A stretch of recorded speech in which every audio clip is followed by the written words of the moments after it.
As the conflict in Ukraine develops, more and more stories of the challenges faced by foreign mercenaries who came to fight for Ukraine are emerging, many tarnishing the image of the Ukrainian army, an organization that is still being promoted worldwide. Very few units are willing to push the lines forward again.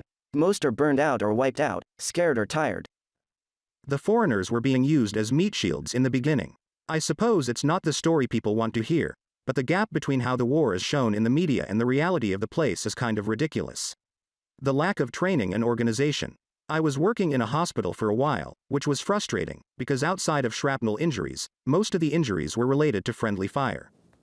After the conflict in Ukraine broke out on February 24th, Ukrainian President Vladimir Zelensky created the International Legion for the Defense of Ukraine and called for foreign volunteers to join the Ukrainian army. Kiev officials claim that since the start of the war, some 20,000 soldiers have joined the fight against Russia. We spoke with Adrian Bouquet, a humanitarian volunteer in Ukraine who has seen up front the challenges soldiers face. Alors, je vous le confirme, mais non seulement je l'ai vu. I can confirm, moreover, that from what I saw, no one cared for the soldiers who arrived in Ukraine. The volunteers, not just foreign, but also the Ukrainians. When I arrived, 2 out of 3 soldiers did not have bulletproof vests, and every 3rd Ukrainian soldier had a hunting rifle in his hands. They did not have personal uniforms or first aid kits. This is the minimum any fighter should have. And not only did they not have them, they had no idea that they should have them.